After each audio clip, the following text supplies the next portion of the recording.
Good morning seventh class.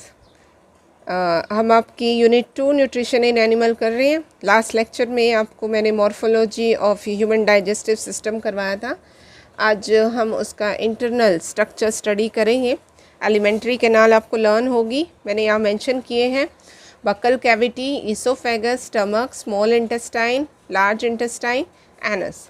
हम देखेंगे कि किस तरीके से फूड जो है इन पार्ट्स में से मूव करता है और कौन कौन सी वो चीज़ें हैं जो उस फूड को वहाँ पे ब्रेक डाउन करती हैं, मूव करती हैं और किस तरीके से एब्जॉर्प्शन होता है। तो फर्स्ट हम बक्कल कैविटी से लेते हैं। बक्कल कैविटी हमने कहा कि जो पोर्शन है स्टार्टिंग, जैसे हम ये कहें कि एक सैक लाइक स्ट्रक्चर है, उससे आगे हम इस ओपनिंग को क्या कहते हैं, माउथ कहते हैं। ठीक है, माउथ में दो गार्डेड लिप्स होते हैं आपके, अपर लिप्स और लोअर लिप्स। उसके साथ हम जो बाइट है फूड की वो इनटेक करते हैं। ठीक है, इनटेक करने की प्रोसेस को हम इंजेशन कहते हैं। क्या कहते हैं? इंजेशन। तो खाना लेना यहाँ पे माउथ के थ्रू से बक्कल कैविटी तक एंटर करना, इसे हम taking of food is ingestion कहलाता है। अब जो ये पोर्शन है हमारा सैक लाइक स्ट्रक्चर्स, इसको हम क्या कहेंगे बेटा? Buccal cavity. बक्कल कैविटी का दूसरा नाम मैंने आपको क्या बताया था? Oral cavity. ठीक है, तो बक्कल कैविटी के अंदर अब हमारी जो बाइट है खाने की वो आ चुकी है। फूड की जो बाइट है उसे हम यहाँ पे बोलस कहते हैं। ठीक है, वो अब यहाँ पे हमें चर्न करनी है। बक्कल कैविटी के अंदर क्या क्या चीज़ें होती हैं? दो चीज़ें होती हैं मेनली, जो एक तो टीथ है हमारे यहाँ पे, ठीक है, दूसरा हमारा यहाँ पे टंग है। ठीक है, तो टीथ जो है हमारी बॉडी यहाँ भी बक्कल कैविटी में, वो यहाँ मेन रोल प्ले करते हैं। कैसे कि जो भी बाइट हमने ली है उसको ये चर्न करें। ठीक है, चर्न करेंगे, ब्रेक करेंगे, और जो टंग है वो उस खाने को बार बार इधर उधर करती है। ठीक है, मूव करती है। और बक्कल कैविटी के अंदर ही मैंने आपको एक ग्लैंड भी बताया था जिसे हम कहते हैं सैलिवरी ग्लैंड। ठीक है, सैलिवरी ग्लैंड। और इस ग्लैंड में से निकलता है स्लाइवा।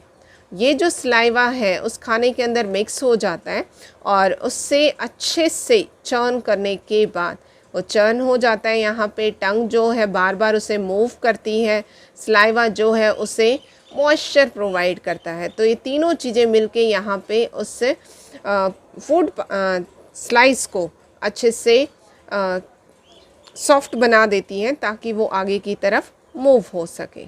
ठीक है, तो वन बाय वन हम यहाँ पे पहले टीथ के बारे में स्टडी कर लेते हैं। टीथ आपने देखे हैं हमारे टोटल, अगर मैं डेंटल फॉर्मूला अडल्ट का शो करूँ तो हमारे पास 2 1 2 3 होता है। ये 2 1 2 3 जो हमारा अपर जो है, जो इस तरीके से पोर्शन है, उसका हाफ पार्ट हम यहाँ पे लेते हैं।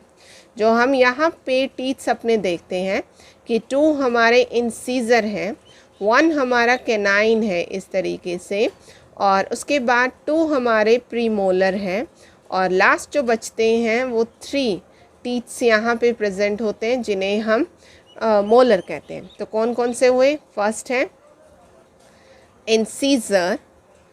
ठीक है, सेकंड जो है 1 जो है वो है कैनाइन।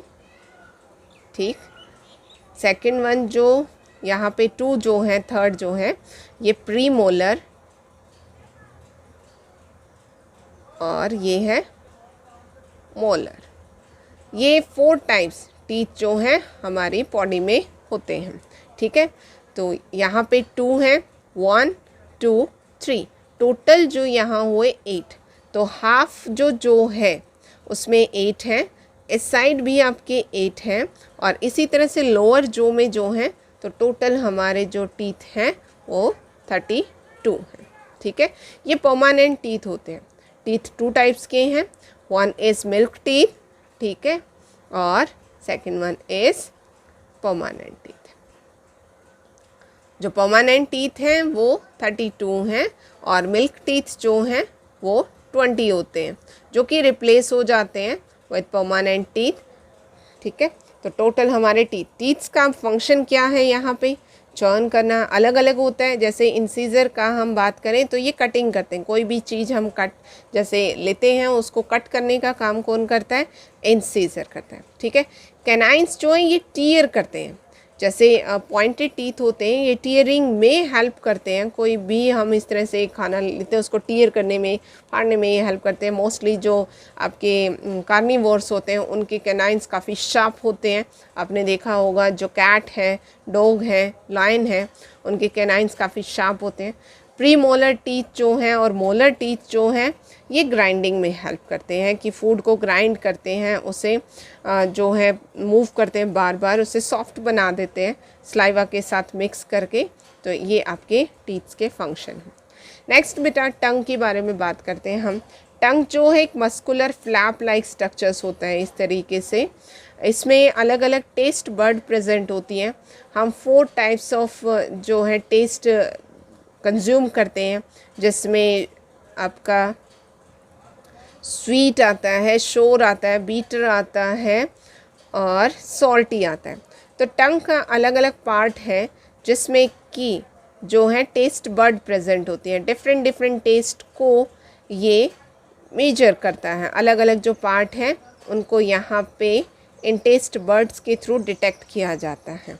ठीक है, तो टंग is a muscular flap like structures, taste bud present है। डिफरेंट टेस्ट ऑफ फूड जो है वो ये चेक करता है।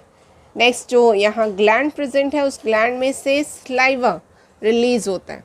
स्लाइवा एक जो है फ्लूइड लाइक स्ट्रक्चर है, वाटरी है, इसमें बहुत सारे जो है आयंस प्रेजेंट होते हैं। जैसे हम यहाँ कहें कि सोडियम आयन इसमें प्रेजेंट होता है। ठीक है, और इसके अंदर एक एंजाइम भी प्रेजेंट होता है जिसे हम लाइसोजाइम कहते हैं। लाइसोजाइम कहते हैं, काफ़ी इम्पोर्टेंट एंजाइम ये प्रेजेंट होता है, जो फूड में अगर कोई बैक्टीरिया जर्म प्रेजेंट है तो उस जर्म को ये किल करने में हेल्प करता है। ठीक है, तो यहाँ पे स्लाइवा जो है वो काफ़ी इम्पोर्टेंट रोल प्ले करता है, फूड की सॉफ्टनिंग में हेल्प करता है। और फूड के अंदर प्रेजेंट जो कार्बोहाइड्रेट है, जैसे हम आप करके देख सकते हैं कि कोई भी बाइट अगर आप जैसे बकल कैविटी में मुंह में लेते हैं, उसको आप 10 to 12 टाइम्स अगर चू करते हैं, वो स्लाइवा में अच्छे से मिक्स हो जाती है। तो जो कार्बोहाइड्रेट यहाँ पे प्रेजेंट होता है, कार्बोहाइड्रेट जो मोस्टली हम स्टार्च के फॉर्म में कंज्यूम करते हैं, वो ग्लूकोज में चेंज हो जाता है। उस बाइट के अंदर हमें हल्का हल्का मीठा जो है वो महसूस होना शुरू हो जाता है। तो ये फंक्शन जो है यहाँ पे बकल कैविटी के अंदर परफॉर्म किए जाते हैं। नेक्स्ट आता है बेटा ईसोफेगस। ईसोफेगस जो है वो एक पाइप लाइक इस तरह से स्ट्रक्चर है, और ये जो स्ट्रक्चर है आपकी बकल कैविटी के एंड से शुरू होता है। ठीक है, काफ़ी क्या कहते हैं नैरो होता है यहाँ पे, लेकिन आपने जो बाइट ली है वो थोड़ी सी ज़्यादा होती है। इस तरीके से जो फूड है माउथ से यहाँ स्टमक के अंदर आने में ईसोफेगस का काफ़ी मेन रोल होता है। तो अब ये बाइट तो इतनी है, ईसोफेगस जो है उसकी थिकनेस नहीं है इतनी कि उसमें से आए। तो ये जो मसल्स हैं, ये मसल्स यहाँ पे जो सॉफ्ट होती हैं, इस मसल्स में एक अलग तरह की मूवमेंट जनरेट होती है जिससे हम पेरिस्टाल्टिक मूवमेंट कहते हैं। क्या कहते हैं? Peristaltic movement. इस मोमेंट में क्या होता है? इस मोमेंट में ये जो ईसोफेगस की जो मसल्स हैं वो हल्की सी एक्सपेंड होंगी, इस तरीके से एक्सपेंशन होगा उनमें। तो ये जो बॉलस है ये यहाँ पे आ जाएगा, और उसके बाद इस हिस्से में और इस हिस्से में कॉन्ट्रैक्शन होगा। फिर यहाँ से ये फिर से एक्सपेंड होंगी और ये बोलस आगे की तरफ आएगा, यहाँ पे फिर से कॉन्ट्रैक्शन होगी। इस तरीके से करते करते ये जो खाना है आपके स्टमक में पहुँच जाएगा। तो ईसोफेगस का मेन रोल है कि फूड को बकल कैविटी से आपके स्टमक तक पहुँचाना। अब स्टमक में जो जे शेप्ड स्ट्रक्चर यहाँ पे आपको दिखाई दे रहा है, ये आपका स्टमक है। ठीक है, स्टमक के अंदर ये फूड पहुँचता है। उस टाइम हम इसे बोलस नहीं बोलते, यहाँ पे हम जो फूड आता है उसको हम कायम कहते हैं। ठीक है, कायम कहते हैं। अब सैलिवरी जो नेचर था वो यहाँ आने के बाद इस कायम का जो नेचर है वो एसिडिक हो जाता है। ठीक है, और बोलस जो सैलिवरी की वजह से जो था वो एल्केलाइन इन नेचर था। तो ये नेचर भी चेंज होता है क्योंकि स्टमक के अंदर क्या क्या चीज़ें प्रेजेंट होती हैं, खूब सारा HCl यहाँ प्रेजेंट होता है। ठीक है, दूसरा यहाँ पे म्यूकस प्रेजेंट होता है, और तीसरा यहाँ पे एक एंजाइम प्रेजेंट होता है, पैप्सिन होता है। तो ये तीनों मिलके इस फूड पे काम करना शुरू करते हैं। स्टमक के अंदर 3 to 4 आवर्स तक जो है आपका फूड यहाँ पे रहता है, ठीक है। और ये जो फूड है यहाँ पे अच्छे से जो है एक सेमी सॉलिड फॉर्म में एक फ्लूइड लाइक स्ट्रक्चर्स में चेंज हो जाता है, ताकि वो आगे आसानी से इंटेस्टाइन के अंदर मूव हो सके।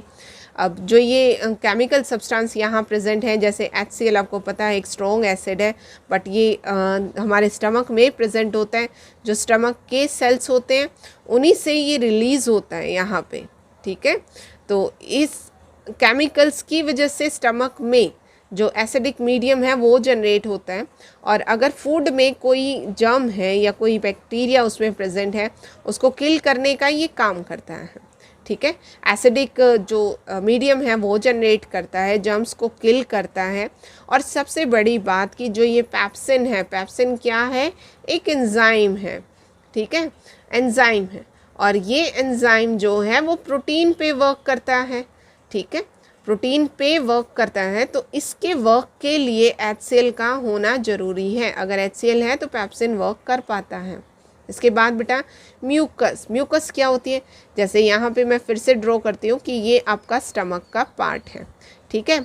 और स्टमक के इंटरनल जो लेयर है, जो स्किन है, उसके ऊपर जो है एक फ्लैप प्रेजेंट होता है, जिसे कि हम म्यूकस मेम्ब्रेन कहते हैं। अब स्टमक की वॉल से जनरेट होने वाला HCl यहाँ पे रहता है। HCl जो है वो स्ट्रॉन्ग एसिड है। उस एसिड से स्टमक की वॉल को प्रोटेक्ट करने के लिए इसी स्टमक में प्रेजेंट सेल से ये एक लेयर जनरेट होती है, जिसे हम म्यूकस लेयर कहते हैं। और ये म्यूकस HCl को स्टमक की लेयर से टच होने से बचाती है, उसे प्रोटेक्ट करती है। तो इनर जो लेयर है स्टमक की, उसे प्रोटेक्ट करने का काम कौन करता है, म्यूकस करता है, ठीक है। तो यहाँ पे म्यूकस का काम क्या है, म्यूकस जो है वो इनर लाइनिंग ऑफ स्टमक जो है वो प्रोटेक्ट करती है फ्रॉम HCl।